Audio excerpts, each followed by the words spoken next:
Baik, bismillahirrahmanirrahim. Assalamualaikum warahmatullahi wabarakatuh. Saya Sultan Dava Raffi dengan NIM 2410511061. Saya merupakan perwakilan dari kelompok 7 yang kebetulan pada saat ini akan membukakan presentasi untuk kelompok 7 yang berjudul Kompresi Citra dengan menggabungkan metode Discrete Cosine Transform atau disingkat DCT dan algoritma Huffman. Jadi untuk kali ini pada matkul aljabar linear ini saya telah mengangkat sebuah studi kasus ya teman-teman, rekan-rekan sekalian. Kami telah mengangkat sebuah studi kasus dan menganalisisnya yang temanya itu kompresi data dan judulnya itu seperti yang tadi saya sebutkan, kompresi citra dengan menggabungkan metode DCT dan algoritma Huffman, seperti itu. Baik, selanjutnya akan diteruskan atau akan dilanjutkan oleh rekan saya Fatir Ryan Arafah. Terima kasih. Selanjutnya, ringkasan dan latar belakang topik. Di zaman yang sudah canggih saat ini, informasi tidak hanya berupa tulisan tetapi juga berupa gambar. Gambar memiliki informasi berupa warna yang disimpan dalam bentuk byte, namun informasi dalam gambar seringkali terlalu banyak. Oleh karena itu, diciptakan metode DCT dan algoritma Huffman untuk mengompresi gambar, namun informasi dari gambar masih dapat dibaca. Tujuan utama penelitian adalah membuat aplikasi yang mengompresi gambar 2D dengan DCT dan algoritma Huffman, sehingga dihasilkan gambar yang memiliki ukuran lebih kecil namun masih dapat dibaca atau dipahami informasinya. Tujuan dan metode utama penelitian. Tujuan mengompresi ukuran gambar yang besar menjadi lebih kecil dengan metode DCT dan algoritma Huffman.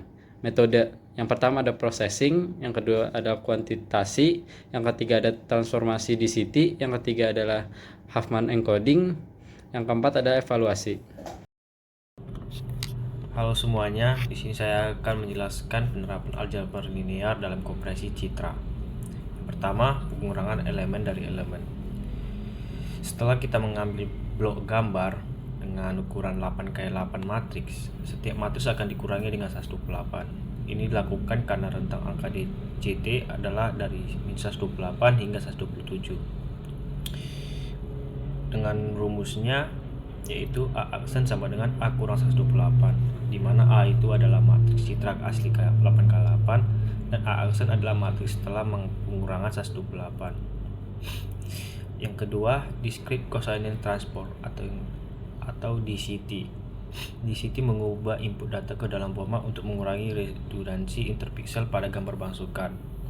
Rumus untuk transformasi DCT adalah T dalam kurung I, faktor I dengan vektor J sama dengan 1 per akar N jika I sama dengan 0, atau akar 2 per N cos 2J tambah I IR per 2N jika I tidak sama dengan 0.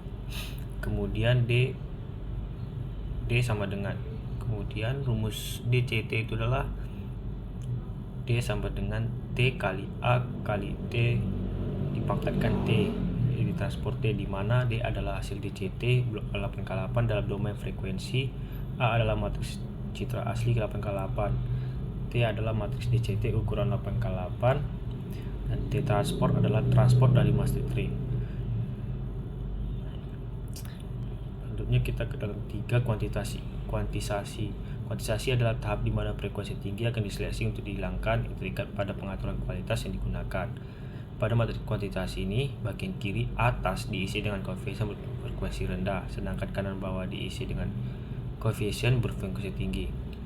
Hasil DCT ini akan dibagi per elemen dengan matriks kuantisasinya. Rumus kuantisasi ini sendiri adalah C vektor I dengan vektor C sama dengan round DIJ per QIJ, dengan CIJ adalah hasil setelah kuantisasi dan DIJ adalah hasil DCT, DCT, dan QIJ adalah nilai dari matriks kuantisasi. Contoh hasil setelah kuantisasi juga diberikan dalam dokumen.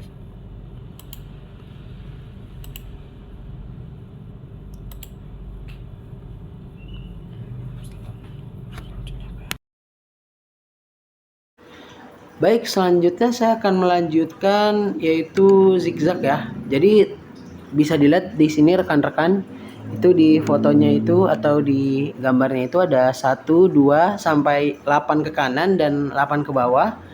Nah, di sana itu metodenya itu zigzag ya. Jadi dari 1 lalu ke 2, terus ke angka 9, ke 17, terus naik ke 10, serong naiknya ke, setelah itu naik ke 3, habis itu naik ke 4, terus turun lagi serong ya, teman-teman, seperti itu.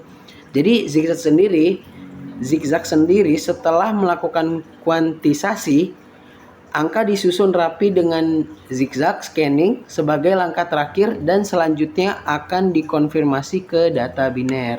Seperti itu. Nah, selanjutnya itu ada algoritma Huffman ya, teman-teman.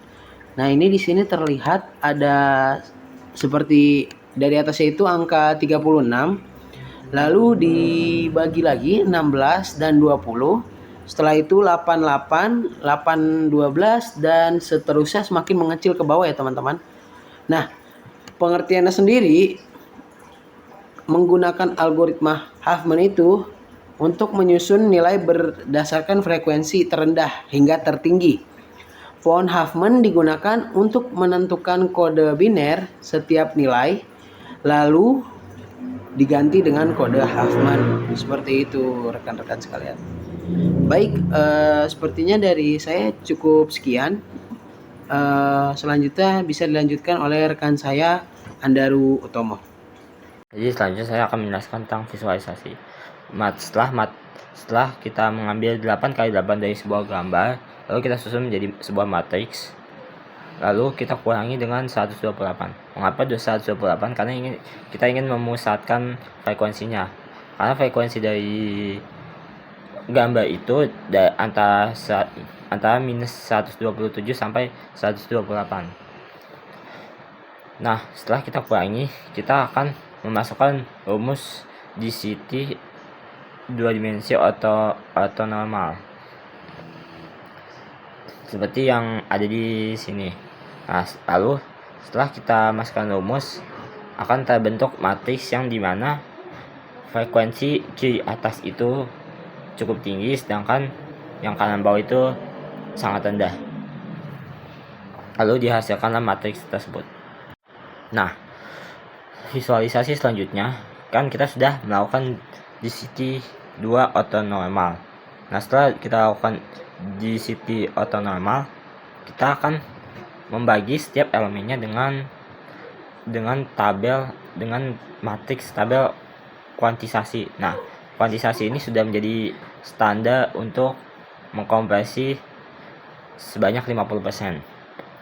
Nah, setelah kita bagi semuanya, kita akan bulatkan setiap angkanya. Lalu selanjutnya matriks dibagi dengan kuantisasi sehingga dihasilkan hasil akhir matriks. Nah, di sini yang paling kanan bawah itu seperti yang saya sebutkan sebelumnya, yang paling kanan bawah itu frekuensinya rendah dan kiri atas itu tinggi. Kiri atas ini disebutnya direct current karena cukup tinggi, dan sisanya disebut alternate current. Dan yang terakhir ada hasil dan kesimpulan. Berdasarkan dari hasil yang diperoleh dari kompresi citra menggunakan gabungan metode Discrete Constant Transform atau DCT dan algoritma Huffman, metode ini terbilang cukup efektif untuk mengurangi ukuran file gambar tanpa menghilangkan informasi penting yang terkandung di dalam gambar tersebut, dan dapat dilihat bahwa semakin besar kuantitasi maka semakin rendah juga kualitas gambar karena banyak informasi yang dibuang. Sebaliknya, jika nilai kuantitasi semakin kecil maka semakin tinggi pula kualitas dari gambar tersebut. Dan yang kedua, penggunaan metode Huffman encoding mampu mengoptimalkan tahap akhir kompresi karena metode ini mengurangi redundansi data. Dengan demikian, melakukan kompresi sebuah gambar dapat dilakukan dengan DCT dan Huffman encoding untuk menghasilkan sebuah gambar yang memiliki ukuran lebih kecil namun masih dapat dibaca informasinya. Nilai kuantitasi dan perhitungan dalam DCT bergantung pada kualitas kompresi yang ditentukan. Sekian dari presentasi kelompok kami. Terima kasih.